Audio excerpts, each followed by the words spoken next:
नमस्ते सेवारो। म प्रेम एकदेन लिम्बू विद्यार्थी मञ्चको पूर्व अध्यक्ष र अहिले फेसबुक लाइभ हेरेर बसिरहनुभएका आम लिम्बू विद्यार्थी मञ्चलाई माया गर्नुहुने लिम्बू विद्यार्थीहरू, त्यसैगरी नेपालको पहिचानको आन्दोलन अनि लिम्बुवानको आन्दोलन र लिम्बू विद्यार्थीहरूको पहिचान स्थापनाको लागि, आत्मसम्मान र गौरवको लागि काम गर्न अगाडि बढेका सबै लिम्बूहरूलाई साथ सहयोग गर्न र सधैँ प्यारका साथ माया दिनुहुने आम विश्वभर रहनुभएका याकथुङबा, लिम्बू र अरू सबैमा मेरो तर्फबाट लुमेन्दिङ पुनः सेवाहरू दोहोर्याउन चाहन्छु। आज लिम्बू विद्यार्थी मञ्च केन्द्रीय कार्य समितिलाई मेरो तर्फबाट धेरै धन्यवाद दिन चाहन्छु, किनभने आज मैले लगभग लिम्बू विद्यार्थी मञ्चलाई हामीले झन्डै 1 दशक अगाडि एउटा अवस्थामा रहेर नेतृत्व गरिरहेका थियौँ, अगाडि गएका थियौँ। त्यसको झन्डै दशक पछाडि आज ती विषयवस्तुहरूलाई, ती विषयवस्तुहरूसँग जोडिएका अन्तर्वस्तुहरूलाई जोड्दै आजको नयाँ सन्दर्भमा अब लिम्बू विद्यार्थी मञ्च कसरी अगाडि जान सक्छ भन्ने विषयमा कुनै एउटा पाटो जोडेर कुरा गर्नको लागि मलाई यो स्थान दिनुभयो। त्यसको लागि वर्तमान केन्द्रीय कार्य समितिका सबै पदाधिकारी एवं सहकर्मी साथीहरू हामी त्यो बेला रहँदा र अहिलेसम्म पनि एउटै मुद्दामा सँगै छौँ। त्यस मानेमा सँगै रहेका हामी सहयात्री सबै विद्यार्थी साथीहरूलाई धन्यवाद दिन चाहन्छु। र मैले लिम्बू विद्यार्थी मञ्चको हामीले त्यो बेला साङ्गठनिक कामहरू र लिम्बू विद्यार्थीहरूको हक अधिकार सँगसँगै लिम्बुवान स्थापनासँग सम्बन्धित कार्यहरू गर्ने क्रममा केही अनुभवहरू पनि बाँड्नुपर्ने, सेयर गर्नुपर्ने कुरा चाहिँ आज पदाधिकारीज्यूहरूले मलाई कुरा गर्नुभएको छ। तसर्थ म फर्स्ट अफ अल लिम्बू विद्यार्थी मञ्चको स्थापनाको अवस्थामा र हामीले यो कुन पृष्ठभूमिबाट विद्यार्थीहरूले एउटा फरक सङ्गठन लिम्बू विद्यार्थीहरूले नै विभिन्न कलेजहरूमा रहेर प्रारम्भ गरे भन्ने विषयमा अलिकति जोड्न चाहन्छु र त्यस पछाडि केही कुराहरू राखेर म आजको मूल विषयवस्तुमा प्रवेश गर्न चाहन्छु। मैले आफूले चाहिँ मेरो क्याम्पस लाइफ इलाम कलेजमा सुरु गरेको थिएँ र इलाम क्याम्पसमा मैले सुरु गर्दाखेरि त्यहाँ तत्कालीन अवस्थामा लिम्बू विद्यार्थी मञ्च जन्मिएको थिएन। लिम्बू विद्यार्थी मञ्च चाहिँ 2055मा स्थापना भयो र त्यस अगाडि हामी विद्यार्थी हुँदाखेरि र इलाम क्याम्पसमा म चाहिँ विद्यार्थी हुँदाको मेरो अनुभव चाहिँ के छ भने त्यो बेला हामीले लिम्बू विद्यार्थीको नाममा भन्दा पनि याकथुङ सक्सग्यक भनेर इलाम क्याम्पसमा मात्र एउटा लिम्बू विद्यार्थीहरूलाई सङ्गठित गरेर काम गर्ने गरी एउटा सङ्गठन पनि स्थापना भएको थियो र पछि त्यो र लिम्बू विद्यार्थी मञ्च जन्मिसकेपछि सँगै मर्ज भएपछि लिम्बू विद्यार्थी मञ्च अगाडि बढेको एउटा इतिहास पनि छ। त्यतिखेर त्यो सङ्गठन जन्मिएको चाहिँ इन्ट्रेस्टिङ एउटा के छ भने त्यतिखेर इलाममा त्यहाँ विशेष गरेर पाँचथर, ताप्लेजुङ, झापा, इलाम, धनकुटा समेतका स्टुडेन्टहरू भेला हुने ठाउँ थियो इलाममा र त्यहाँ चाहिँ लिम्बूहरूको राम्रै उपस्थिति थियो।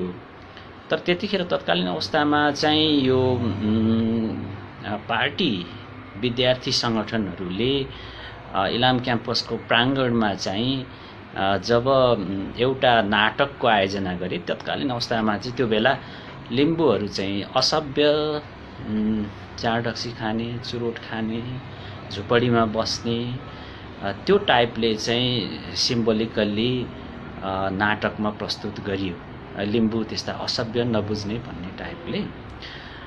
त्यसो भएको हुँदाखेरि चाहिँ हामी कसरी त्यो भयौँ त भन्ने त्यतिखेर रहेका विद्यार्थीहरूले क्वेसन सुरु गरेर त्यहाँ केही सरहरू पनि हुनुहुन्थ्यो, प्राध्यापक सरहरू, उहाँहरूले पनि त्यो कुरामा चाहिँ असन्तुष्टिहरू जनाइसकेपछि हामी त्यसलाई जवाफ दिनको लागि भन्ने हिसाबले त्यहाँका लिम्बू विद्यार्थीहरूले चाहिँ त्यो बेला याक्थुङ सक्सकियक भनेर एउटा सङ्गठन सुरु गरे र त्यहाँ इलाममा क्रियाशील थिए र पछि 55 सालपछि चाहिँ यो दुइटै मिलेपछि यो चाहिँ लिम्बू विद्यार्थी मञ्चकै रूपमा अगाडि बढ्यो।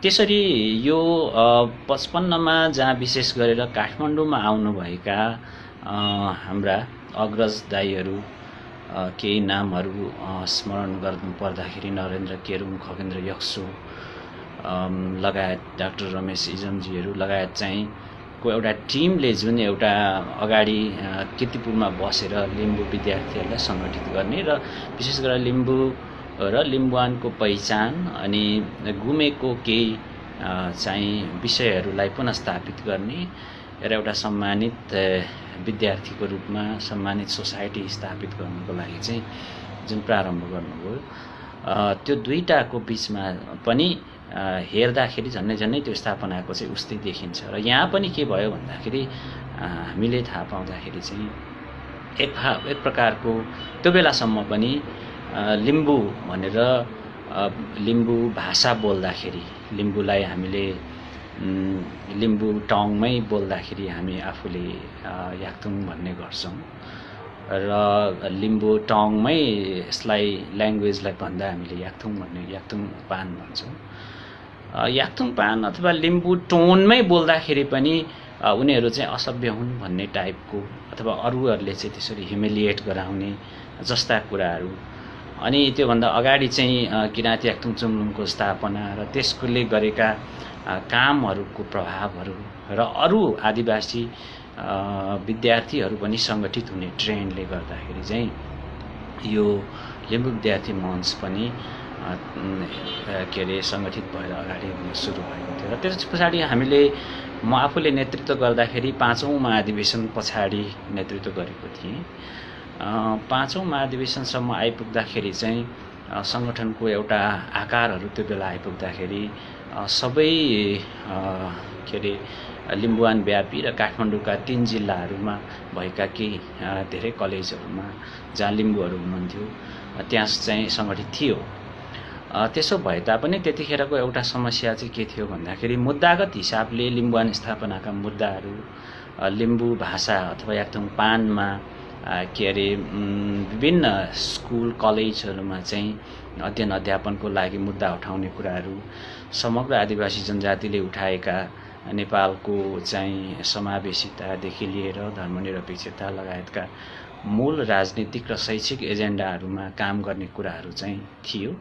तर फाइनान्सियली चाहिँ अलिकति समस्या थियो, त्यतिखेर निकै गाह्रो थियो र त्यो अवस्थामा पनि हामीले चाहिँ कठिन मोडमा कामहरू चाहिँ गर्दै लगेका थियौँ, आएका थियौँ र त्यसको निरन्तरता चाहिँ अहिले पछिल्लो यङ जेनेरेसनहरू अहिले चाहिँ पनि त्यही रेसियोमा लागेर जुन काम गरिराख्नु भएको छ यसको स्पिड चाहिँ अहिले अझ बढेको मैले महसुस गरेको छु। यसको लागि नेतृत्वमा रहनुभएका फ्रन्टलाइनका सबै साथीहरूलाई म धेरै बधाई दिन चाहन्छु र यसरी नै अगाडि लानको लागि पनि आग्रह गर्न चाहन्छु र हामी तपाईहरुको साथमा छौं भन्ने कुरा पनि गर्न चाहन्छु। अब चाहिँ म आजको मूल विषयवस्तुमा प्रवेश हुन चाहन्छु। मैले आज प्रस्तुत गर्न चाहेको चाहिँ विशेष गरेर लिम्बू विद्यार्थी भन्ने बित्तिकै शिक्षासँग जोडिएको विषय छ र त्यो शिक्षासँग जोडिएको विषयवस्तुलाई केन्द्रमा राखेर हामीहरू विद्यार्थीको रूपमा नेपालमा रहँदाखेरि र नेपालको भविष्य निर्माता पनि एउटा हौं र तिनै विद्यार्थीहरूले चाहिँ तिनै विद्यार्थीहरूको अवस्था कस्तो छ र त्यसले भविष्यमा हामीले लिएको बाटोहरू पूरा हुनको लागि हाम्रो पोजिसन कस्तो छ भन्ने कुरा अलिकति हामी डेटागत रूपमा पनि हेरौँ भन्ने हिसाबले मैले केही डेटाहरू ल्याएर र मुद्दाहरू चाहिँ कसरी चेन्जेबल भइरहेछन् र चेन्ज भएका छन्, अब लिबी मञ्चले कुन कुन कुराहरूमा चाहिँ मूल रूपमा फोकस गर्नुपर्छ त विशेष गरेर शैक्षिक एजेन्डामा भन्ने कुरालाई चाहिँ मैले राख्ने प्रयास गरेको छु। र त्यसमा शैक्षिक एजेन्डा मैले किन जोड दिएको छु भने चाहिँ एक त विद्यार्थीहरूको सङ्गठन हो, यसमा केही कुराहरू लिम्बुवान स्थापनाका कुरा लगायत अरू कुराहरू केही राजनीतिक एजेन्डाहरू लिम्बू विद्यार्थी मञ्चसँग छ, तैपनि शैक्षिक एजेन्डाहरू चाहिँ प्रधान हुन्। त्यसैले शैक्षिक विषयहरूलाई सेन्टरमा राखेर सधैँ डिस्कसन गर्नुपर्छ, त्यो अनुसार चाहिँ मुद्दाहरू तय गर्दै कार्यक्रमहरू गर्नुपर्छ भन्ने मलाई लाग्छ। र त्यसमा शिक्षाको महत्त्व चाहिँ के भने शिक्षा चाहिँ हिजो केही के अरे ग्लोबल्ली होइन संसारका पपुलर स्कलरहरूको कुराहरू बुझ्ने भने जस्तो एन्टोनियो ग्राम्सीले चाहिँ के भन्छन् भने शिक्षा नै त्यस्तो एउटा उच्चतम संरचना हो जुन संरचनाले चाहिँ सधैँ त्यो संरचना मार्फत पहुँचवाला वा शासकहरूले चाहिँ शासित वर्गलाई सधैँ नियन्त्रित गर्न सक्छ होइन।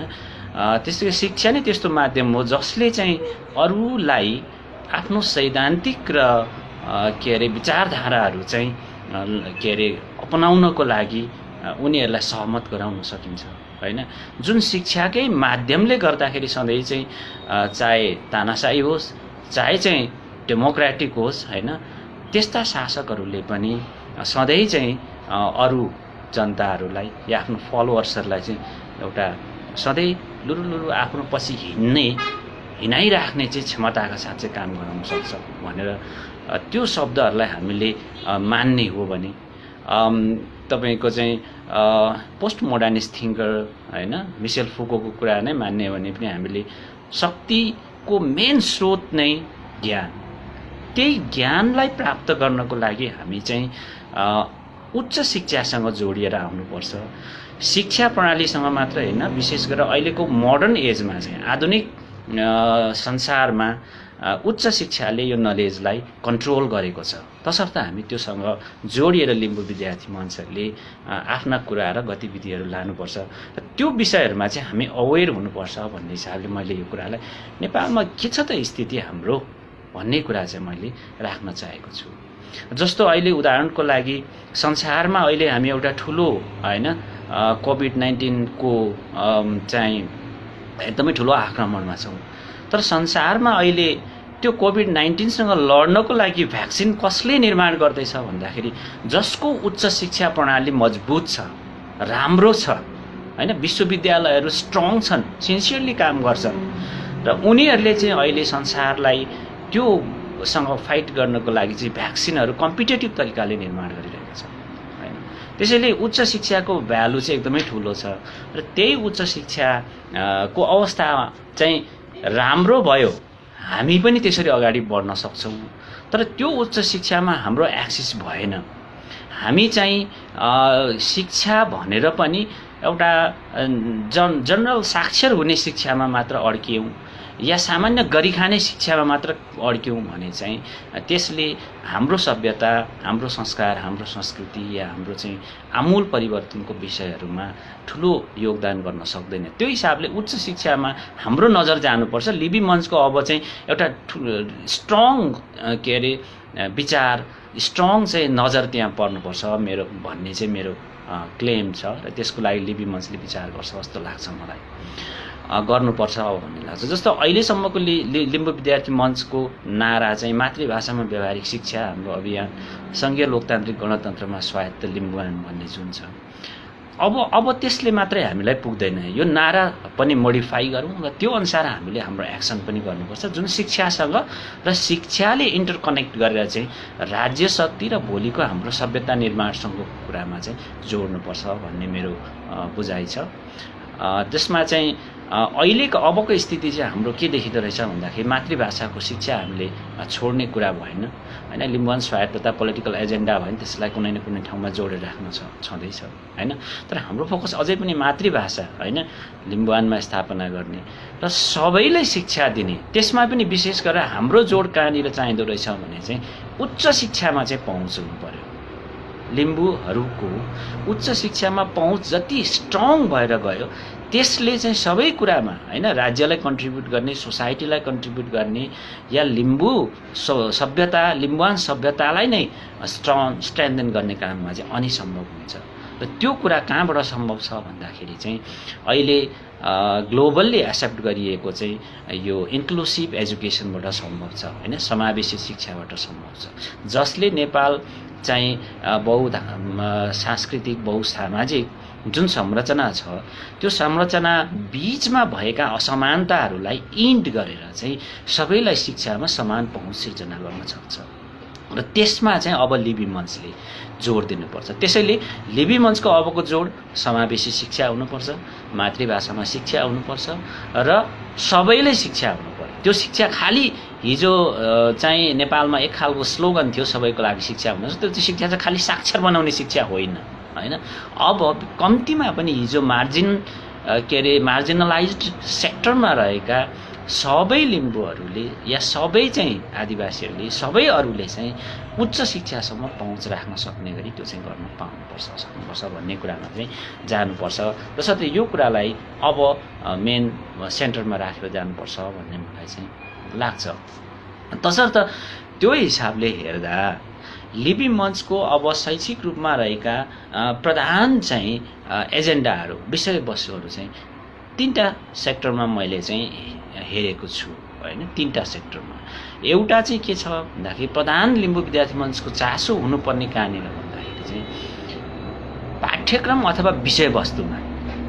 विषयवस्तु चाहिँ अब नेपाली र आम नेपालमा जसले हिजो आफूले आफूलाई म नेपाली हुँ भन्ने गौरव महसुस गर्ने गरी अपनत्व फिलिङ हुने गरी नेपालमा शिक्षा पाइरहेको थिएन नि, त्यो कुरालाई सम्बोधन गर्ने खालको पाठ्यक्रम निर्माण गर्नको लागि चाहिँ लिबी मञ्चले हरेक युनिभर्सिटीहरूको ढोका चाहिँ ठकठक्याउनुपर्छ, जसले समृद्ध नेपालको लागि चाहिँ एउटा ढोका खोल्छ। उदाहरणको लागि समाजशास्त्र, शिक्षा, कानुन, व्यवस्थापन संकाय जस्ता संकायहरू यस्ता विषय हुन् जसले इतिहासको कुरा गर्छ, जसले साहित्यको कुरा गर्छ, जसले दर्शनको कुरा गर्छ, जीवन दर्शन, संस्कार हैन, संस्कृति, यस्ता पाठ्यक्रमहरू चाहिँ समावेश गरिन्छ र यी विषयवस्तुहरूमा चाहिँ के हुनु पर्यो भन्दाखेरि अहिलेसम्म चाहिँ के भयो भन्दाखेरि एकल हैन एउटै संस्कृति, एउटै इतिहास र एउटै शासकको केही पेरिफेरीमा रहेका विषयवस्तुहरूलाई आम पाठ्यक्रमहरूमा समावेश गराएर चाहिँ हामीलाई इम्पोज्ड गरिएको अथवा ठुलो नेपाली समाजको एउटा चाहिँ ठुलो पपुलेसनलाई चाहिँ इम्पोज्ड गरिएको चाहिँ नलेज सेयर गर्ने काम चाहिँ नेपालको हायर एजुकेसनले गर्यो र त्यसको विरुद्धमा पनि हो हाम्रो क्याम्पेन चाहिँ। त्यसैले के हुनुपर्छ भन्दाखेरि अब चाहिँ सैद्धान्तिक रूपमा, ऐतिहासिक रूपमा तपाईँ जस्तो इतिहास त केवल पृथ्वीनारायण शाहले नेपाल एकीकरण गर्यो या गरेन भन्ने विषयमा चाहिँ इतिहास चाहिँ नेपालको इतिहास होइन। त्यो बाहेक नेपालमा लिम्बुवानको इतिहास छ, मगरातको इतिहास छ, मिथिलाको इतिहास छ भन्ने कुरालाई हाम्रो पाठ्यक्रममा, युनिभर्सिटी पाठ्यक्रममा ल्याएर डिसेमिनेट गर्न सकेनौँ, ट्रान्सफर गर्न सकेनौँ हैन, र जेनेरेसन टु जेनेरेसन नलेज हस्तान्तरण गर्न सकेनौँ भने त्यो नेपालको रियल इतिहास हुन्न हैन। साहित्यको कुरा गर्यो भने केवल सीता र रामलाई प्रधान क्यारेक्टर बनाएर साहित्य बन्दैन हैन। केवल चाहिँ तपाईको द्रौपदी र भीष्मलाई चाहिँ प्रधान क्यारेक्टर बनाएर साहित्य बन्दैन। अब साहित्य बन्नु पर्यो भने हैन रामायण र गीताको मिथकसँग मात्रै जोडेर साहित्य बन्दैन नि, साहित्य त मुन्दुमसँग जोडेर पनि बन्छ हैन। साहित्य चाहिँ युमा थेवासँग जोडेर बन्छ या साहित्य चाहिँ त्यस्तै गरेर चाहिँ सुम्निमा पारुवाङसँग जोडेर बन्छ, पोजिटिभ रूपमा, नेगेटिभ रूपमा होइन। जुन कुरा केही कुराहरूमा आएको छ जस्तो बिपीले लेखेको सुम्निमा पारुवाङमा केही नेगेटिभ रूपमा प्रस्तुत गरिएको छ नि, त्यसैले पोजिटिभली तिनीहरूलाई डिफाइन, त्यसको दर्शनलाई स्थापित गर्न सकिन्छ। त्यो पनि हो अब युनिभर्सिटीमा त्यो शिक्षाहरू आउनुपर्छ, त्यो पाठ्यक्रम तिनीहरूको समावेश हुन्छ हैन।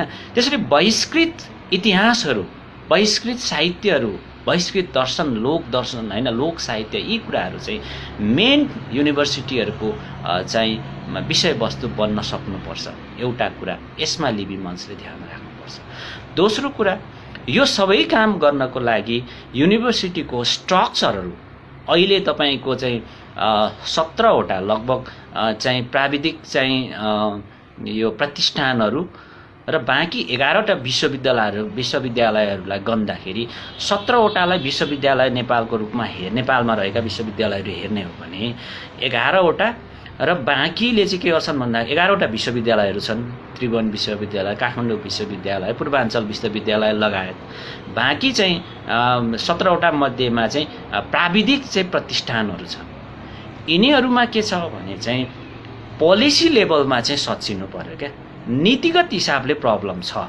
किन समस्या छ भन्दाखेरि ती विश्वविद्यालयहरू, ती प्रतिष्ठानहरूमा चाहिँ बन्ने जुन चाहिँ सभाहरू छ नि, त्यो सभाहरूमा चाहिँ अहिले नेपालको सोसल कम्पोजिसन अनुसार, हिस्टोरिकल कल्चरल कम्पोजिसन अनुसार चाहिँ रिप्रेजेन्टेसन त्यहाँ छैन। तपाईँ पैसा लिनको लागि त्यो सभामा व्यापारीहरूको प्रतिनिधित्व छ, केही पत्रकारहरूको समेत मनोनयन गर्ने चाहिँ व्यवस्था छ, तर त्यहाँ चाहिँ पक्का नेपालको हरेक जियोग्राफिकल हिस्ट्रीहरूलाई रिप्रेजेन्ट गर्ने गरी मार्जिनलाइज्ड कम्युनिटीहरू जस्तो इन्डिजिनियस, दलित, मुस्लिमकै कुरा गर्ने हो भने उनीहरूको रिप्रेजेन्ट भएर भोलि पाठ्यक्रम बनाउँदा, भोलि युनिभर्सिटीको पोलिसी बन्दाखेरि चाहिँ उनीहरूको अब चाहिँ कन्ट्रिब्युसन चाहिन्छ भन्ने हिसाबले त्यो त्रिवी सभा के काठमाडौँ युनिभर्सिटीको सभाहरूमा त्यो खालको रिप्रेजेन्टेसनहरू छैन। त्यसैले त्यो नीति निर्माण गर्ने जुन थलो छ नि, विश्वविद्यालय सभा, प्राज्ञिक परिषदहरू, विषयगत समितिहरू, यिनीहरूलाई चाहिँ समावेशी बनाउनु। यदि लिम्बू विद्यार्थी मञ्चले अरू आफूसँग उद्देश्य मिलेका सङ्गठनहरूसँग मिलेर ठुलो दबाव सिर्जना गर्नुपर्छ, जसले चाहिँ के गर्छ भन्दाखेरि हाम्रो पाठ्यक्रमहरू, अबको पाठ्यक्रमहरू हिजोको भन्दा फरक बन्न सक्छ होइन। र समावेशिता अथवा सबैको सहभागिता युनिभर्सिटीमा जो नेपाललाई परिवर्तन गर्नको लागि चाहिँ त्यो कन्ट्रिब्युसन गर्ने क्षमता भएका चाहिँ क्यापेसिटी भएका व्यक्तित्व निर्माण गर्नको लागि सबैको अपनत्व सहितको विश्वविद्यालय बन्न सक्छ। त्यसले मात्र परिवर्तन सम्भव छ। त्यसैले दोस्रो कुरा चाहिँ नीति निर्माण स्थलहरूमा व्यापक परिवर्तन गरेर संरचना चेन्ज गर्नको लागि लिम्बू विद्यार्थी मञ्चले नोट गरेर यो काम अगाडि सार्नुपर्छ। अर्को कुरा म के भन्छु भन्दाखेरि प्रतिस्पर्धाहरूमा चाहिँ शिक्षणको प्रतिस्पर्धामा या चाहिँ के अरे सेवाहरूको प्रतिस्पर्धामा माध्यम भाषा हामीले मातृभाषा भनेका छौँ, त्यसैले मातृभाषालाई जोड दिएर त्यहाँ कसरी स्थापित गर्ने भन्ने कुरा एउटा र राख्नुपर्छ। जस्तो कि यसमा अहिले त के छ भन्दाखेरि तपाईँ राम्रो पर्वतीय भाषा बोल्न सक्नुहुन्छ, खस भाषा बोल्न सक्नुहुन्छ, कम्पिट गरेर निस्कन सक्नुहुन्छ होइन। देवनागरी राम्रो लेख्नुहुन्छ, अङ्ग्रेजी लेख्नुहुन्छ कम्पिट। तर लिम्बू भाषामा तपाईँको टङ छ, ग्रामेटिकल कम्पोजिसनहरू लाइक लिम्बूको इम्पोजिसन छ, नेवारको इम्पोजिसन जस्तो देखिन्छ, किनभने हिजो जन्मिँदाखेरि त्यो बोल्या छ भने चाहिँ तपाईँको चाहिँ प्रतिस्पर्धामा चाहिँ कमजोर प्रतिस्पर्धीको रूपमा स्थापित हुन्छ होइन। त्यो लेख सेवामा होस्, चाहे टियु सेवामा होस्, चाहे केयुको सेवामा होस्, चाहे संस्कृत विश्वविद्यालयको सेवामा होस्। त्यसैले यो कुरालाई गर्नको लागि अब हाम्रो इन्डिजिनियस नेपालमै भएका भाषाहरूको पनि त्यहाँ पोजिसन कसरी पुर्याउने भन्ने हिसाबले चाहे शिक्षण विधिभित्र पनि र चाहिँ प्रतिस्पर्धाहरू दुइटैमा चाहिँ ल्याङ्ग्वेजहरूलाई स्थापित गर्ने गरी यो तीनटा कुराहरू प्रधान चासो मैले भने, एउटा कन्टेन्टमा, अर्को नीतिमा र अर्को चाहिँ माध्यम ल्याङ्ग्वेजमा। यो तीनटा कुरालाई चेन्ज गर्नको लागि अब लिबी मञ्चले यसमा आफ्नो कामहरू चाहिँ डाइभर्ट गर्नुपर्छ भन्ने मलाई लाग्छ। अब यस पछाडि यो तीनटालाई मैले प्रधान विषयमा राखेको छु। यसपछि चाहिँ विधिगत र प्राविधिक चासोहरू चाहिँ लिबी मञ्चले एक दुईवटा थप कुराहरूमा दिनुपर्छ। ती कुराहरू चाहिँ के छन् भने अहिले हिजो आदिवासी आन्दोलन अथवा आदिवासी विद्यार्थीहरूको आन्दोलन र हामी लिम्बू विद्यार्थीहरूकै आन्दोलनको पनि एउटा परिणामको रूपमा समावेशी नीति चाहिँ आयो। त्यो के को लागि आयो भन्दाखेरि हिजो एकल रूपमा एउटै समुदाय, एउटै संस्कृति, एउटै धर्म, एउटै संस्कारमा आधारित त्यही खालका व्यक्तिहरूको मात्रै शिक्षाको मूल जड होइन, युनिभर्सिटीदेखि लिएर सबैमा चाहिँ कब्जा रह्यो। र त्यसले चाहिँ धेरै मान्छेहरूलाई बहिष्करणमा पार्यो, जसको कारण नेपाल चाहिँ नेपाल हुन सकेन भन्ने कुरालाई के अरे परिवर्तन गर्नको लागि समावेशीकरणको नीति चाहिन्छ नेपालमा भनेर चाहिँ सुरु गरियो। र त्यो चाहिँ लगभग सन् 2009 देखि लागू भयो नेपालमा।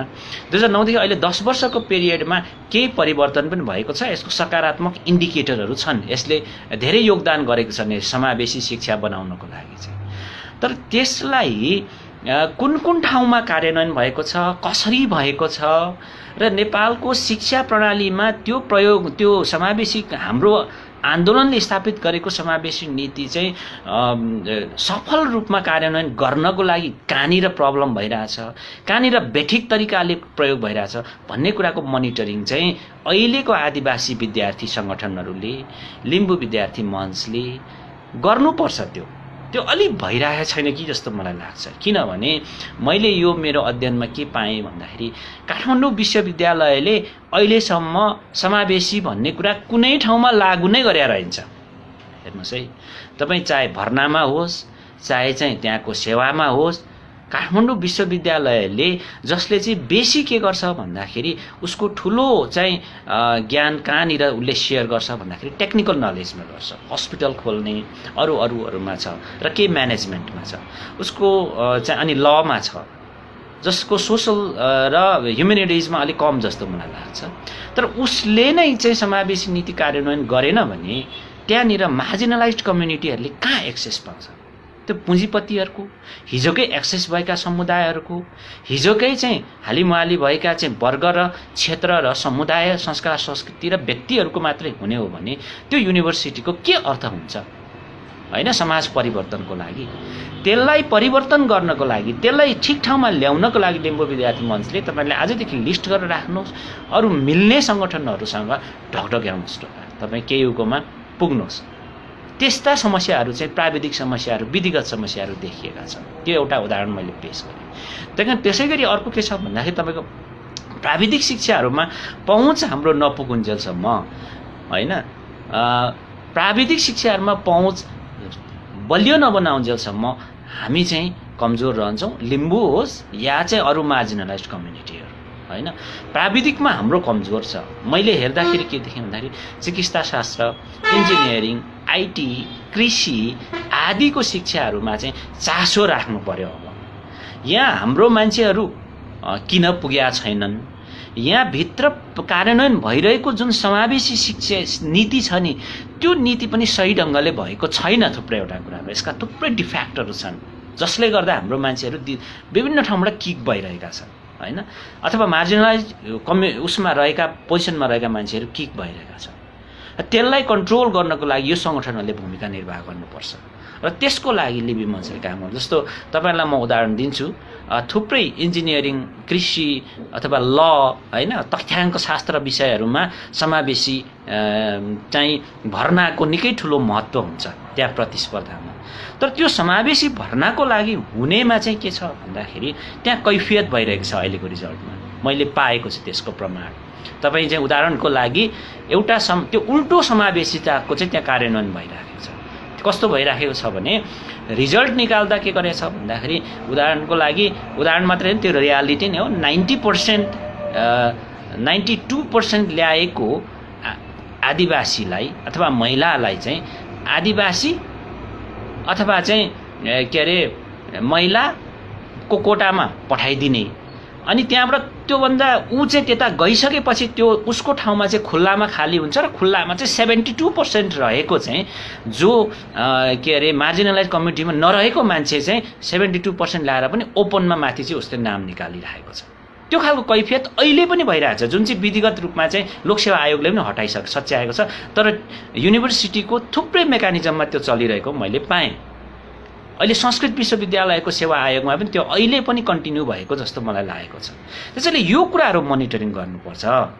यो कुराहरू मोनिटरिङ भएन भने हामीले नीतिगत रूपमा प्राप्त गरेको कुराहरूको पनि उपलब्धि र परिणामहरू चाहिँ पाउन सक्दैनौँ। यो लिबी मञ्चले लिस्ट गरोस्, मेरो अनुरोध छ होइन।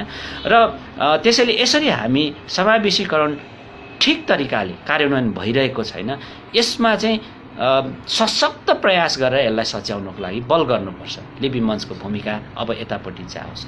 यस्ता कैफियत, यसलाई मैले के भन्ने गरेको छु भन्दाखेरि यो कैफियतपूर्ण चाहिँ कार्यान्वयन जुन समावेशी नीतिको भइरहेको छ त्यसलाई के अरे एक केस्रा केलाएर सही कार्यान्वयन गराउनको लागि भूमिका निर्वाह गर्नुपर्छ।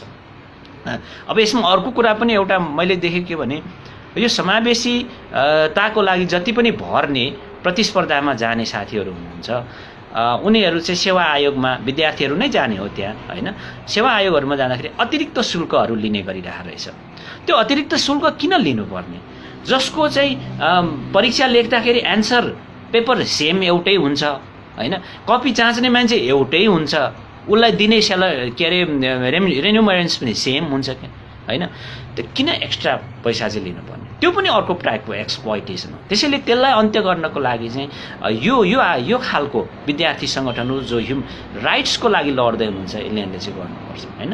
नतिजा प्रकाशन उल्टो छ, मैले अघि भने हैन। जुन चाहिँ जस्तो आदिवासीको नाम चाहिँ फर्स्टमा आदिवासीको नाम अथवा महिलाको जो के अरे समावेशी अन्तर्गत छ उसले त के गर्नुपर्छ भन्दाखेरि म ओपनमा नाम राख्ने कि या समावेशीमा जाने भन्ने मेरो इच्छाले चोइस गर्न पाउनुपर्छ नि कसैले निकाल्यो भने।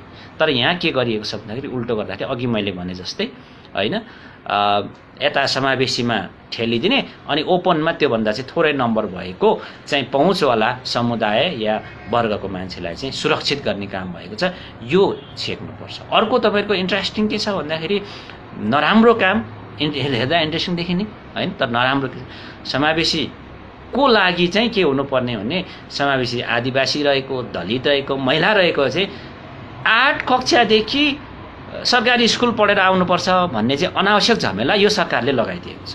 यसलाई हटाउनको लागि विद्यार्थीहरू लड्नुपर्छ, किनभने विद्यार्थीसँग सरकारको चासोको विषय हो कि यसमा अभिभावक र अरू अभिभावक सङ्गठनहरू पनि जिम्मेवार छन्। उनीहरूलाई पनि हामी ढकढक्याउँछौँ यो विषयमा के अरे बौद्धिक रूपमा या अन्य विभिन्न हिसाबले कुरा गर्ने, डेटागत हिसाबले, तथ्यगत हिसाबले कुरा गर्ने हो हामीले हैन।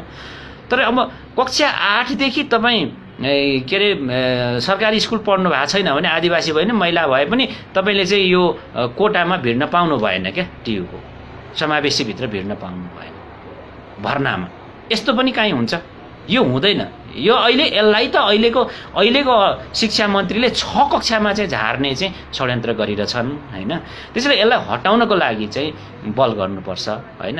यसैले यसरी समावेशीतालाई संरक्षण गर्न र यसलाई रियल्ली कार्यान्वयन गर्न र यो समावेशीकरण अन्तर्गत भर्ना भएका अथवा प्रतिस्पर्धामा उत्रिएका व्यक्तिहरूलाई कारिन्दाको रूपमा मात्रै राख्ने गरी पनि एउटा चाहिँ गरियो, जसमा चाहिँ जस्तो शाखा अधिकृतभन्दा माथिल्लो पदमा चाहिँ युनिभर्सिटीले चाहिँ समावेशीको लागि लड्नै नदिने हैन, लेक्चरर पदभन्दा माथिको पदहरूमा चाहिँ समावेशीबाट लड्नै नदिने भन्ने हिसाबले पनि चाहिँ इम्याच्योर डिसिजन्सहरू पनि छन्, जसलाई चाहिँ योग्यता प्रणालीमा एकदम म्याच्योर डिसिजन हो भनेर भनिन्छ। तर तर्कगत हिसाबले कुरा गर्दाखेरि त्यो सबै म्याच्योर हुन्न हैन। त्यसैले त्यो विषयहरूलाई अब यो कैफियतपूर्ण जुन चाहिँ काम भइरहेको छ त्यो कुराहरूको लागि पनि लड्नुपर्छ भन्ने लिबी मञ्चलाई मैले नयाँ टेक्निकल कुराहरूमा चाहिँ सोच्नुपर्छ हैन।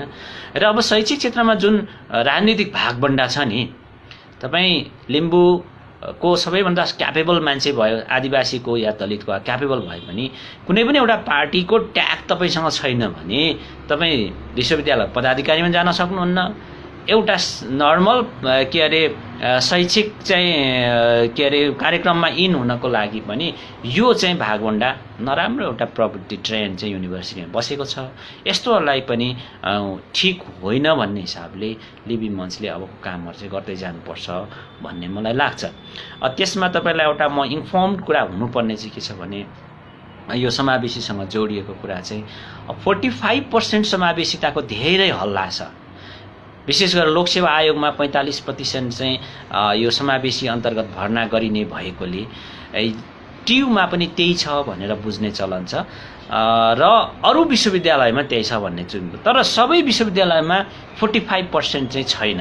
यो पनि तपाईँहरूले चाहिँ खोज्नुपर्छ, हामीले खोज्नुपर्छ र जहाँ चाहिँ 45% पनि छैन त्यहाँ चाहिँ कम्तीमा 45% इन्स्योर गर्नको लागि काम गर्नुपर्छ।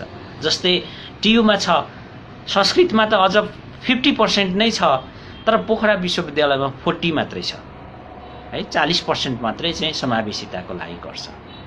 यस्ता युनिभर्सिटीहरू कहाँ कहाँ चाहिँ कम, जो एउटा स्थापित नीतिभन्दा कम चाहिँ कैफियतपूर्ण काम गरिरहेका छन्, त्यो कुराहरू हेर्नु पर्यो। अनि अर्को कुरा के छ भने यो सेवा आयोगहरूमा टियुले पनि 45% चाहिँ गरेको छ, तर भर्नामा 20% मात्र समावेशीकरण गरेको छ हैन। तपाईँ एउटा डाक्टर हुनको लागि, इन्जिनियर हुनको लागि नेपालमा के अरे सेवा आयोगमा प्रवेश हुनको लागि 45% खुल्ला हुन सक्ने, तर एउटा डाक्टर इन्जिनियर हुनको लागि यहाँका मार्जिनलाइज समुदायहरूलाई 45% चाहिँ समावेशीकरण नीति किन युनिभर्सिटीहरूले दिन सकेन? 20% मात्रै किन दियो? यो क्वेसन हो कि होइन? यो क्वेसन उठाउनुपर्छ। इन्जिनियर हुनको लागि के लायक छैनन् मार्जिनलाइज समुदायहरू अहिले रहेकाहरू, जो मार्जिनलाइज भनेर आइडेन्टिफाइड गरेका दलित छ, मुस्लिम छ, मधेसी छ, के अरे आदिवासी छ हैन, महिला छन्, उनीहरूलाई किन 20% मा झारियो त? त्यसैले यो कानुनको पनि एक प्रकारले एउटा स्थापित के उसको चाहिँ बरखिलाफमा तल चाहिँ एक्टहरू के अरे ऊहरू चाहिँ कार्यविधिहरू बनाएर कार्यान्वयन गरिएको छ। यो चाहिँ थुप्रै तपाईँ साथीहरू जो उसमै यो कानुनी सेक्टरमै गर्दै हुनुहुन्छ होला, तपाईँले यो कुराहरूलाई चाहिँ हेर्नुपर्छ विद्यार्थी साथीहरूले, र यो सङ्गठनले पनि यो कुरा हेर्नुपर्छ। यसरी यो विषयहरूलाई राम्ररी बहस गरेर अब उच्च शिक्षामा रियल्ली पहुँच राखेर चाहिँ परिवर्तन खोज्ने गरी जानुपर्छ भन्ने चाहिँ मेरो एउटा लिबी मञ्चलाई अबको नयाँ एजेन्डाहरू बनाउँदाखेरि तपाईँहरू यस विषयमा छलफल गर्नुहोस् भन्ने मेरो आग्रह छ। र अब त्यसो भए मैले यो माथिको क्लेमहरू जुन गरेँ नि, 3टा क्लेम चाहिँ प्रधान रूपमा गरेँ र अरू टेक्निकल र नीतिगत कुराहरूमा गरेँ। 3टा मैले फेरि पनि दोहोऱ्याउन चाहन्छु। एउटा, हामीले चाहिँ विषयवस्तु कन्टेन्टमै परिवर्तन ल्याउनुपर्छ, जुन चाहिँ पाठ्यक्रम निर्माणसँग जोडिएको छ। म एउटा उदाहरण, जुन मेरो अनुभव सेयरिङ पनि त्यहाँभित्र छ। हामीले जुन बेला म लिम्बू विद्यार्थी मञ्चको अध्यक्ष थिएँ, उपाध्यक्ष थिएँ, त्यो बेलासम्म के थियो भने हामीले एउटा मुभमेन्ट के गर्यौँ भन्दाखेरि यो ब्याचलरमा पढ्नको लागि केही राइटरहरूले लेखेको किताबहरूमा के लेखिदिए भन्दाखेरि चाहिँ लिम्बू भनेको चाहिँ सिक्किमबाट भागेर आएका हुन् भनेर लेखिएको चाहिँ कन्टेन्ट चाहिँ ब्याचलरमा यो रुरल डेभलपमेन्ट र बीबीएस कुन सब्जेक्टहरूको लागि चाहिँ केही राइटरहरूले लेखेका रहेछन्, र त्यसको विरुद्धमा हामीले चाहिँ निकै ठुलो आन्दोलन गर्यौँ। र अहिले पनि त्यस्ता कन्टेन्टहरू हुन सक्छ। त्यसरी एउटा गलत कन्टेन्टहरू छन्, यिनीहरूको विरुद्धमा गर्नु पर्यो। र अर्को चाहिँ कन्टेन्टहरू भनेको चाहिँ तपाईँको खास हुनुपर्ने चाहिँ पहिचान के अरे के भन्छ यो कन्टेन्टहरू, विषयवस्तुहरू नै युनिभर्सिटीले पाठ्यक्रममा समावेश गर्न सकेका छैन, त्यो विषयवस्तुहरू चाहिँ इन्क्लुड गर्नुपर्छ। जस्तै एउटा उदाहरण म दिन्छु हैन, नेपालमा हामीले सीताको, जनकको व्यापक चाहिँ हिस्ट्रीहरू पढ्यौँ भने, उनीहरूको बायोग्राफीहरू पढेर जान्ने भयौँ भने हैन, लिम्बुवान सभ्यताकै कुरा गर्ने त्यहाँको चाहिँ श्रीजङ्गाको बायोग्राफी कहाँ पढ्यौँ हामीले? श्रीजङ्गाको नेपालमा श्रीजङ्गाले दिएको कन्ट्रिब्युसन कहाँ हेर्न पायौँ हैन? अहिले धेरै आन्दोलन पछाडि फाल्गुनन्दको केही कुराहरू, इमानसिंहको केहीहरू, यसरी थुप्रै यस्तो चाहिँ छ हैन, राष्ट्र निर्माणको लागि काम गर्ने त्यस्ता व्यक्तित्वहरू सबैको चाहिँ इन्क्लुड भएको छैन। त्यस्तो पाठ्यक्रमहरूमै परिवर्तन गर्नको लागि चाहिँ हामीले चाहिँ यो बहसहरूलाई अगाडि लानुपर्छ। र यो सबै गर्नको लागि अहिलेको अवस्था चाहिँ के छ त? यो सबै परिवर्तन गर्नको लागि माथिको मैले जुन एजेन्डाहरू दिएँ, पहिलो एजेन्डा चाहिँ पाठ्यक्रम कन्टेन्टमा चेन्ज गर्ने, तपाईँको दोस्रो एजेन्डा मेन एजेन्डाको रूपमा चाहिँ यो नीति निर्माण स्थलहरूमा चाहिँ समावेशी बनाउने, सबैको सहभागिता सुनिश्चित गर्ने, र तेस्रो चाहिँ माध्यम भाषा, प्रतिस्पर्धाको र शिक्षणको भाषा चाहिँ सबैले यहाँकै इन्डिजिनियस ल्याङ्ग्वेजहरू चाहिँ कसरी प्रमोट गर्ने भन्ने कुरा, 3टा कुरा चाहिँ प्रधान रूपमा उठाउँ। र विधिगत रूपमा चाहिँ विशेष गरेर समावेशी नीतिलाई कार्यान्वयन गर्दाखेरि भएका डिफेक्टहरूलाई अन्त्य गर्नको लागि र यसलाई सच्याउनको लागि र थप चाहिँ प्रोग्रेसको कामहरू गर्नको लागि चाहिँ गरौँ भन्ने मैले चाहिँ अनुरोध। यो सबै के आधारमा मैले गरेँ त भन्दाखेरि अहिलेको अवस्था के छ भन्ने आधारमा चाहिँ मैले क्लेम गरेको हो। र अहिलेको अवस्था चाहिँ के हो त? त्यसो भए अहिलेको लिम्बू विद्यार्थी मञ्चहरूको अवस्था भनेर टपिक्समा पनि छ। लिम्बू विद्यार्थीहरू विश्वविद्यालयमा अवस्था चाहिँ के हो, कुन अवस्थामा नलेज गेन गरिरहेका छन् र त्यो नलेज कसरी उनीहरू ट्रान्सफर गर्न भोलि तयार हुन्छन् होला हैन आउँदो पुस्तालाई, र त्यसको प्रभाव के पर्ला भन्ने विषयलाई चाहिँ मैले यसमा अवस्थाभित्र विश्लेषण गर्न चाहेको छु। एउटा लास्टमा मैले डेटागत अवस्था पनि दिन्छु, तथ्याङ्कगत, र अर्को चाहिँ तर्कगत र उसको हिसाबमा प्रस्तुत गर्दाखेरि अहिलेसम्म हामीले चाहिँ ठुलो पाठ्यक्रमको एउटा विश्वविद्यालयहरू जति पनि छन् अहिलेको हाम्रो विश्वविद्यालयहरू, नेपालमा रहेका विश्वविद्यालयहरूले दिएको चाहिँ विषयगत ज्ञानहरू हैन चाहिँ औपनिवेशिक छ र विशेष गरेर मार्जिनलाइज समुदायहरूको लागि चाहिँ आफू प्रतिकूल छ।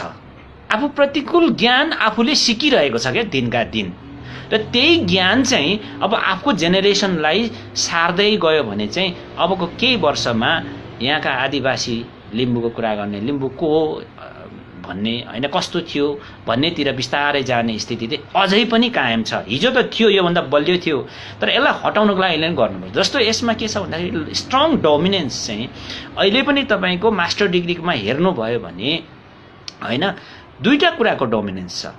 इङ्ग्लिस साहित्य हेर्नुहोस्, नेपाली साहित्य हेर्नुहोस्।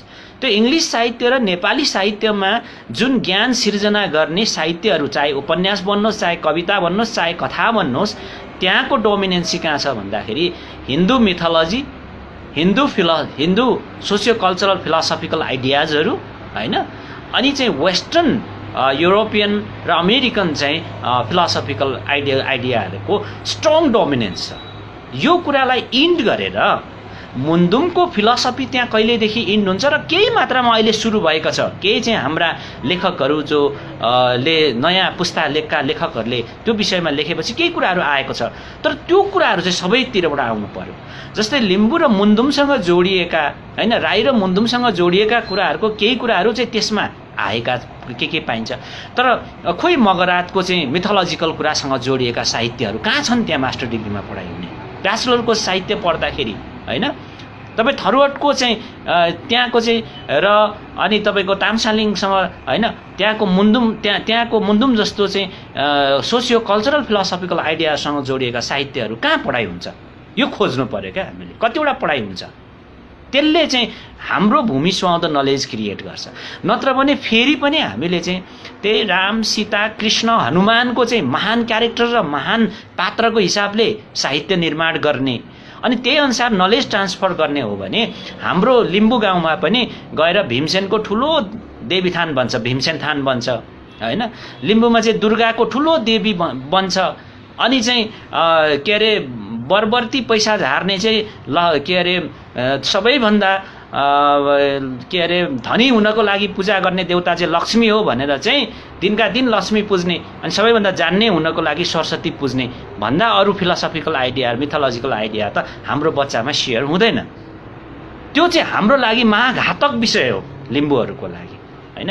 त्यसैले यसलाई चेन्ज गर्नको लागि हामीले हाम्रो हाङवा माङवा प्राप्त गर्नको लागि, धन सम्पत्ति प्राप्त गर्नको लागि त हामीसँग युवा सम्मान छ, थेबा सम्मान छ हैन। यो लिम्बू भन्नेसँग चाहिँ युवा सम्मान थेबा सम्मान हुन्छ हैन। त्यसको कति कुराहरू गर्न सभा सम्मान हुन्छ भन्ने कुरा कहाँनिर युनिभर्सिटीमा विश्लेषण भएर चर्चा हुन्छ। यो कुराहरूलाई एकदमै कन्टेन्टमै चेन्ज गर्नुपर्छ। हामी चाहिँ यो ओरिएन्टलिजमको थ्योरी जस्तो चाहिँ पश्चिमाहरूको चाहिँ आदम र ईदको फिलोसफिकल आइडिया पढ्छौँ, त्यहाँ मास्टर डिग्रीमा पढ्छौँ, ब्याचलरमा पढ्छौँ, तर यहाँको चाहिँ लिम्बूको खोइ, यहाँको थारूको खोइ, यहाँको राईको खोइ, त्यो कुरा हामीले खोज्नको लागि लिम्बू विद्यार्थी मञ्चले अग्र पोइन्टमा काम गरोस्।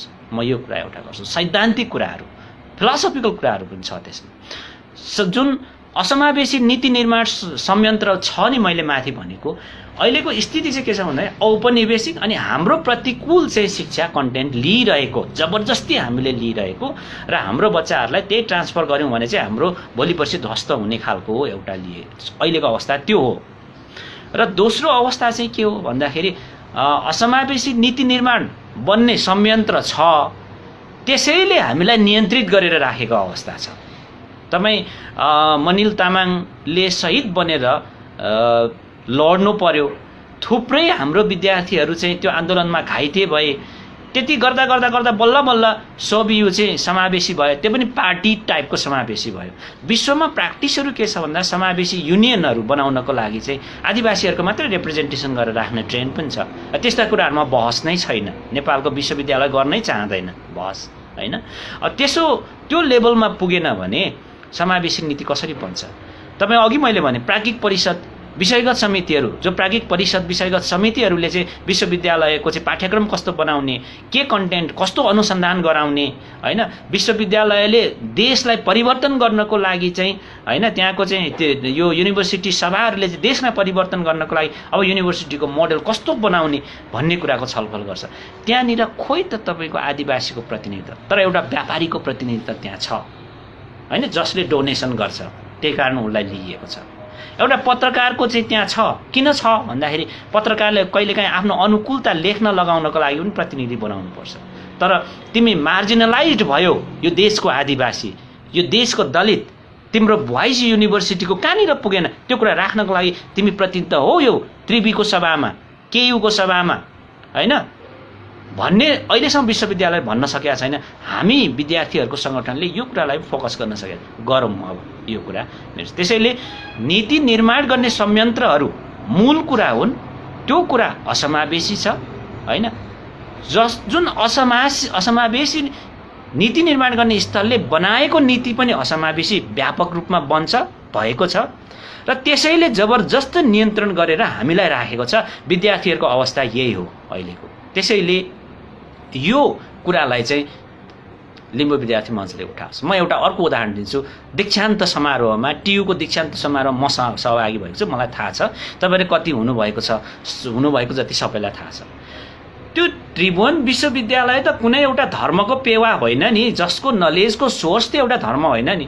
तर हामी दीक्षित हुँदाखेरि, त्यहाँ तपाईँ ब्याचलर गरेर दीक्षित हुँदा, मास्टर डिग्री गरेर दीक्षित हुँदा, अनि पिएचडी गरेर दीक्षित हुँदाखेरि चाहिँ त्यहाँ हिन्दू फिलोसफिकल मिथ अनुसार त्यहाँका चाहिँ केही भर्खरका नवजवान युवा पुरेतहरूले चाहिँ हिन्दू धर्ममा आधारित स्तुति वाचन गरेपछि मात्र तपाईँ हामी चाहिँ के हुन्छौँ भन्दाखेरि दीक्षित हुन्छौँ क्या। त्यो पनि हो भने कसरी हाम्रो आत्मसम्मान त्यहाँ रहन्छ? त्यो त एउटा हिन्दू सोसाइटी र हिन्दू धर्ममा आधारित के बच्चा बच्चीहरूको लागि र दीक्षित हुनेहरूको लागि इट्स ओके। तर तपाईँ बौद्धिस्ट हुनुहुन्छ, तपाईँ किराँत हुनुहुन्छ, होइन, तपाईँ मुस्लिम हुनुहुन्छ, अनि स्तुति चाहिँ हिन्दूको सुनेर दीक्षित भएपछि आत्मसम्मान कहाँ पुग्ला? यस्तो कुराहरूलाई हामीले याद गरौँ, होइन? विभिन्न मेडल्सहरूमा म देख्छु, त्यो मेडल्सहरूमा पनि संस्कृत भाषामा लेखिएको स्तुतिहरू चाहिँ त्यहाँ स्लोगनहरू चाहिँ छ। त्यो सबैको लागि मान्य हो कि होइन भन्ने विश्वविद्यालयले बहस गर्ने कि नगर्ने, यो कुराहरू हामीले चाहिँ सच्याउनको लागि नीति निर्माण स्थलमा हिट गर्न आवश्यक छ। यसको लागि काम गरौँ। र अर्को तपाईँको चाहिँ कमजोर सहभागितामूलक संयन्त्रबाट बाँधिएको, होइन, जबरजस्त हामीलाई चाहिँ विद्यार्थीहरूलाई हिँडाइएको अवस्था छ। त्यसमा विशेष गरेर आदिवासी विद्यार्थीहरूले, त्यसभित्रका सङ्गठनहरू, लिम्बू विद्यार्थी लगायत अरूले चाहिँ मैले माथि कुरा गरेको विषयवस्तुहरूलाई जुन बाङ्गोटिङ्गो तरिकाले हिँडाउने प्रयास गरिएको छ नि, नीति बनाएछ समावेशी, कार्यान्वयन गर्दाखेरि बाङ्गोटिङ्गो बनाउने, पाठ्यक्रम बनाउनु पर्छ सबैलाई समेटेर, त्यहाँ बनाएर पढाउँदाखेरि सेयरिङ गर्दाखेरि बाङ्गोटिङ्गो बनाउने, होइन, इतिहास पढाउनु पर्छ, लेख्दा लेखकले उल्टो बनाएर चाहिँ आफू माथि हुने गरी र अरूलाई तल बनाउने गरी बनाइदिने, यो खालका, होइन, साहित्य लेख्नुपर्छ। पात्र निर्माण गर्दाखेरि के गरिदिने भन्दाखेरि चाहिँ मैले त कति देखेरै आएको जस्तो किताब लेख्दा पनि पात्रहरू निर्माण गर्दाखेरि mister Sherpa is porter, mister Sharma is doctor भनेर चाहिँ मिस्टर शर्मा डक्टरको क्यारेक्टर हुने, मिस्टर शेर्पा चाहिँ पोर्टरको चाहिँ क्यारेक्टर हुने भनेको चाहिँ यो जति नराम्रो, होइन, चाहिँ नलेज सेयरिङ कस्तो होला, नलेज जेनेरेसन कस्तो होला, होइन? अनि लिम्बू भयो भने चाहिँ के अरे यिनीहरू चाहिँ लाउरे साउरे मात्रै जाने, होइन, नेपालको चाहिँ क्षेत्रीहरूले मात्रै शासन चलाउन सक्ने भन्ने खालको सिम्बोलिक टाइपको साहित्य निर्माण भयो भने हाम्रो बच्चाले कस्तो कुरा बुझ्छ? र त्यही नलेज ट्रान्सफर्मेसन भयो भने जान्ने हुनको लागि पनि कुन कुलमा जन्मिनु पर्ने रहेछ भन्ने नले चाहिँ के अरे विकास भएर जान्छ हैन। राम्रो हुनको लागि पनि अलिकति आँखा नाक फरक हुनुपर्ने, हाम्रो जस्तो नहुनुपर्ने, बोल्दाखेरि पनि त्यस्तै हुनुपर्ने भन्ने खालको कुराहरूलाई मेन्टल्ली चेन्ज गर्नको लागि हामीले चाहिँ काम गर्नुपर्छ। र यसको लागि फेरि पनि म धनको देवता लक्ष्मी हैन, ज्ञानको देवता सरस्वती जस्ता मात्रै खालको नलेजलाई चाहिँ युनिभर्सिटीले अझै पनि प्रमोट गर्नमा त्यति ठुलो चेन्ज भएको छैन। त्यो कुरालाई चेन्ज गर्नको लागि लिम्बू विद्यार्थी मञ्च जस्तो सङ्गठनहरूले चाहिँ कुन कुन पात्र गरेर साहित्य निर्माण गर्ने, पाठ्यक्रममा के विषयहरू इन्क्लुड भएको छ हैन, त्यो कुराहरू चाहिँ विशेष गरेर हैन यो सामाजिक शास्त्र, शिक्षा शास्त्र, कानुनमा अनि व्यवस्थापन संकायहरूमा यो कुराहरूमा आमूल उसको लागि गर्नुपर्छ। र टेक्निकल विषयहरू जहाँ छ, टेक्निकल बिना हामीलाई हुँदैन अहिलेको जमानामा हैन। आइटीमा भयो, चिकित्सा शास्त्रमा भयो, इन्जिनियरिङमा भयो, यसमा व्यापक हाम्रो चाहिँ चाहिन्छ। तर यो चाहिँ इन हुने मेकानिजममा हामी माथि व्यापक षड्यन्त्र भइराखेको छ। यो इन हुने मेकानिजमलाई हिट गर्नको लागि काम गर्नुपर्छ हैन। त्यो समावेशीकरण चाहिँ 20% झारेर जबरजस्ती टियुले कार्यान्वयन गर्ने, अनि केयुले समावेशी भन्ने हाल्दै नहाल्ने, हामी चुप लागेर बस्ने, अनि के काम त हामीले आन्दोलन गरेको। यो कुरा चाहिँ जोडतोडका साथ यो विद्यार्थी मञ्च नेतृत्व गरोस् र अगाडि बढोस्, म यो कुरा भन्न चाहन्छु। अब मेरो लगभग अन्तिम चाहिँ के छ भने तथ्याङ्क एकचोटि हेरौँ न त, त्यसो भए लिम्बू विद्यार्थीहरू चाहिँ युनिभर्सिटीमा लिम्बूहरूको एक्सेस के रहेछ भन्ने कुरा म तपाईँहरूसँग सेयर गर्न चाहन्छु। अहिले हाम्रो स्थिति के छ भन्दाखेरि चाहिँ नेपालमा उच्च शिक्षामा मैले लिएको तथ्याङ्क जुन योभन्दा 1 वर्ष अगाडि लिएको, विशेष गरेर त्रिभुवन विश्वविद्यालयको चाहिँ सेवा आयोगले उपलब्ध गराएको तथ्याङ्कको आधारमा छ यो मेरो। र यसमा सबैभन्दा राम्रो एक्सिस भएको चाहिँ बाहुन क्षेत्रीको छ, जसमा 62.9% छ, लगभग त्यो भनेको 63% चाहिँ डोमिनेन्स बाहुन क्षेत्रीको छ। यो दुईटा ग्रुपमा पनि बाहुनको अलिक बढी छ, क्षेत्रीको अलिक कम छ हैन। र त्यसमा बाहुन क्षेत्रीको त पपुलेसन त हामीलाई थाहा छँदैछ हैन, लगभग टेन्टेटिभ 30-31% भयो हैन। तर उसको 62% भनेको 2 गुणा बढी चाहिँ प्रतिनिधित्व शिक्षामा पहुँच छ। हेर्नुहोस्, त्यो शिक्षामा पहुँच भनेको चाहिँ के भने खालि पढ्नेमा भने होइन, यो चाहिँ पढाउनेमा, प्रशासन सञ्चालन गर्नेमा देखि लिएर नीति निर्माण गर्ने सबैमा छ। अहिलेको स्थिति हो यो, तत्कालको आजभोलिको हाम्रो स्थिति। अब यो पछाडि दोस्रो ठुलो पहुँच राख्ने समुदाय भनेको चाहिँ आदिवासी भित्रको एक्लो पहुँच राख्ने चाहिँ नेवार हो। त्यो चाहिँ 16% उसको छ, 16%, जसको लगभग 5-6% पपुलेसन छ, तर उसले एक्लै 16% चाहिँ डोमिनेन्स राख्छ। अब त्यसै गरी मधेसीको 11 छ हैन, र आदिवासीको चाहिँ तपाईको सबै आदिवासीको 8.4% छ, नेवारलाई छोडेर 8.4% छ है। र यो 8.4% भित्र, त्यो भित्र चाहिँ लिम्बूको पोजिसन के छ त भन्ने, यो पोजिसनले के देखाउँछ भन्दाखेरि उच्च शिक्षामा हाम्रो लिम्बू विद्यार्थीहरूको उपस्थिति कस्तो छ भन्ने पनि यसैले देखाउँदो रहेछ। त्यो किन देखाउँदो रहेछ भन्दाखेरि जति विद्यार्थीहरू छन् त्यसैको मात्रामा प्रतिस्पर्धा गर्ने रहेछन्, र त्यसैको आधारमा त्यही रेसियोमा चाहिँ रिजल्ट पनि निस्किने रहेछ। यो धेरैवटा हेर्दाखेरि चाहिँ मैले त्यसरी निकालेको छु। त्यसरी हेर्दाखेरि लिम्बूको चाहिँ के देखिन्छ भन्दाखेरि यो सबै आदिवासीहरूको डिभाइड गरेर हेर्दा चाहिँ नेवारको एक्लै 66% भनेको लगभग 67% नै चाहिँ एक्सिस छ। त्यस पछाडि मगरको छ, त्यसमा लगभग 10% छ, 9.59। त्यस पछाडि राईको लगभग 7% अथवा 5.68 छ, 68% छ। अनि थारूको चाहिँ 3.52 भनेको 3.5% जति, गुरुङको चाहिँ 3.25 र लिम्बूको 3.33 छ। त्यसैले लिम्बूको पोजिसन लगभग 6औं स्थितिमा छ यो आदिवासीहरू भित्र हेर्दाखेरि है। अनि त्यस पछाडि मात्रै तामाङको चाहिँ 3.13% आउँछ। यसरी हेर्दा के देखिन्छ भन्दाखेरि लिम्बूको चाहिँ लगभग आदिवासीहरू भित्र 6औं पोजिसनमा आउँदाखेरि यो चाहिँ के हो भने नेवारको भन्दा लगभग 18 गुणा कम हो 18 गुणा कम प्रतिशत चाहिँ प्रतिनिधित्व लिम्बू विद्यार्थीहरू छौँ है हामी युनिभर्सिटीमा भन्ने।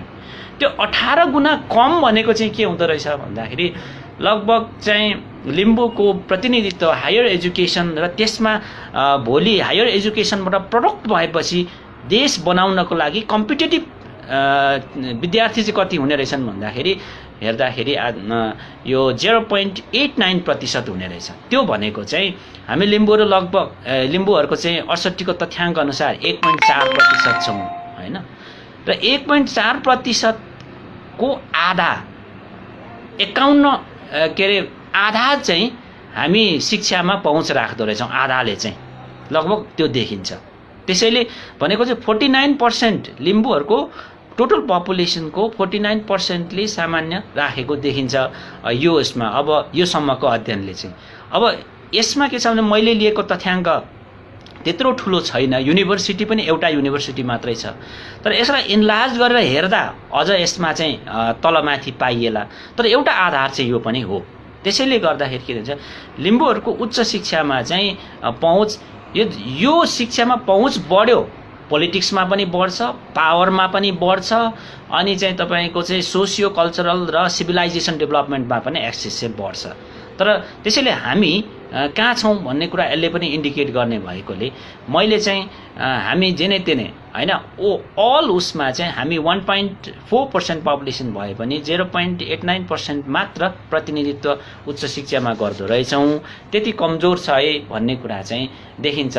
तर यो मेरो लिमिटेसन पनि छ, त्यो पनि तपाईँलाई भन्छु होइन। अलिकति सानो पपुलेसन के अरे उस छ, मैले डेटा लिएको उसमा युनिभर्सिटी टियुको मात्रै छ, त्यसमा नि टियुको सेवा आयोगसँग धेरै जोडिएको कुरा छ। र यसलाई अरू 11वटा युनिभर्सिटीहरूमा लाँदाखेरि अलिकति केही तलमाथि आउँछ। तर टियुको मैले यो किन लिएँ भन्दाखेरि टियुको चाहिँ एउटा बलियो पार्ट चाहिँ के भने होल युनिभर्सिटीहरू 11वटा युनिभर्सिटी नेपालमा भए तापनि 82% स्टुडेन्ट र टिचर्स चाहिँ यही युनिभर्सिटीमा रहेछन् क्या टियुमै। होल युनिभर्सिटीहरूको 82% चाहिँ लोड चाहिँ टियुले एक्लै बिहोरेको रहेछ।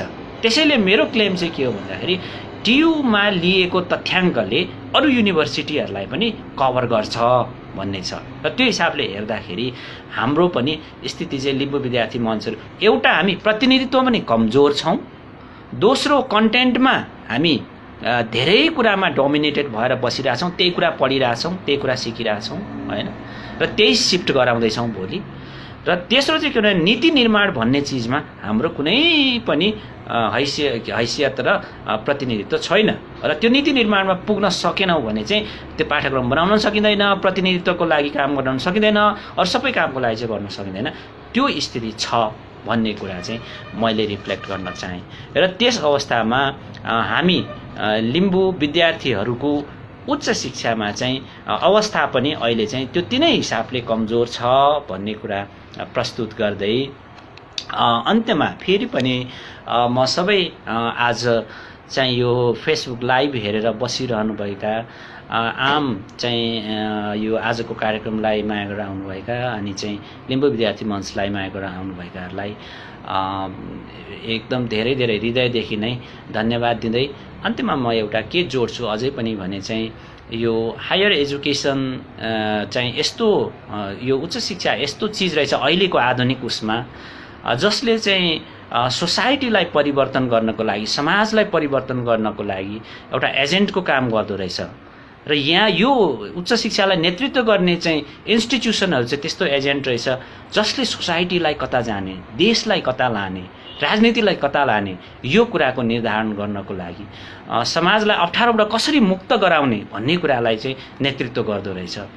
र त्यो हामीले बुझौँ र त्यसको लागि चाहिँ हेल्थ केयर गर्ने चाहिँ मेन पावर यहाँबाट निस्किन्छ, टिचिङ गर्ने निस्किन्छ होइन।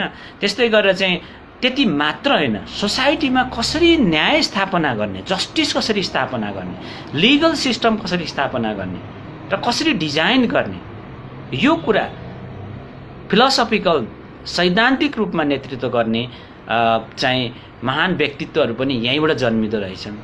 र त्यसैले सोसाइटीलाई भोलि चाहिँ लङ टर्म गाइड गर्दो रहेछ।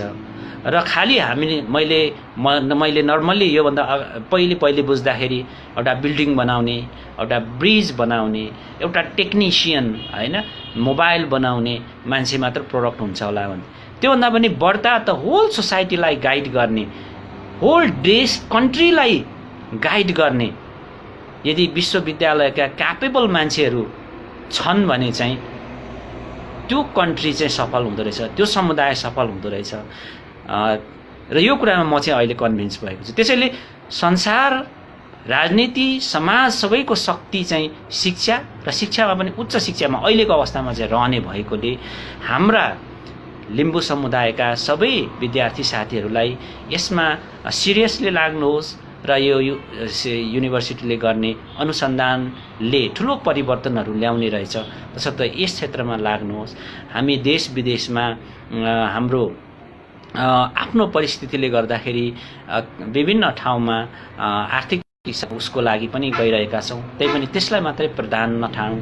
विभिन्न ठाउँहरूबाट त्यो आर्थिक उपलब्धिलाई एजुकेसनल उपलब्धिको लागि कन्भर्ट गर्नको लागि ठुलो योगदान तपाईँहरू मार्फत भइरहेछ। अझ प्लस चाहिँ यसमा हुन सकोस्, यसको लागि विद्यार्थी साथीहरू, मैले अघि मेरो पुरानो अनुभवमा जोडेको थिएँ, विद्यार्थी सङ्गठन चलाउन गाह्रो छ। त्यसमा पनि लिम्बू विद्यार्थीहरू आफैमा गरिब विद्यार्थीहरू नि यो देशको लागि साँच्चै भन्ने हो भने। भूमि छ, तर त्यो भूमिमा कोइन उत्पादन गर्ने र कोइनलाई सही तरिकाले चाहिँ म्यानेज गर्ने चाहिँ स्टेटले मेकानिजम नबनाइसकेको अवस्था अहिले पनि हो। हिजो त थियो हैन। र ती समुदायहरूलाई मार्जिनलाइज गरिएको अवस्थामा रहेकाहरूले सङ्गठन चलाउन गाह्रो छ। त्यसो भएर त्यो सङ्गठनहरू एउटा जर्नल पब्लिकेसन गर्न, एउटा सानो चाहिँ बुक पब्लिकेसन गर्न, अनि सङ्गठनलाई निरन्तरता दिनको लागि थोर बहुत हामी अभिभावकहरूको फाइनेन्सियल सपोर्ट, मोरल सपोर्ट र अरू पनि चाहिन्छ। त्यो कुरा म अभिभावक वर्गहरूलाई कहिले पनि नटुटाइदिनको लागि र विदेशमा रहनुहुने, स्वदेशमा रहनुहुने सबैले त्यो चाहिँ नटुटाइदिनु हुनको लागि म अनुरोध गर्न चाहन्छु। मैले आफै चाहिँ सम्पादन गरेर हामी पहिला जर्नल निकाल्थ्यौँ। त्यो बेला म हाम्रो युके रहनुभने विश्वासदीप गेलाजीलाई म सम्झिन पनि चाहन्छु। त्यतिखेर उहाँले सपोर्ट गरिदिनु भएको थियो। त्यसरी हामी जर्नलहरू निकाल्थ्यौँ। त्यसरी पनि हुन्छ। अनि त्यो कुराहरूको निरन्तरता होस् भन्ने कुरा चाहिँ अनुरोध गर्दै अब फेरि पनि अन्त्यमा अहिलेसम्म धेरै, अहिले पनि 37 जना चाहिँ सबै आदाङमाहरूले लाइभ हेरिराख्नु भएको छ।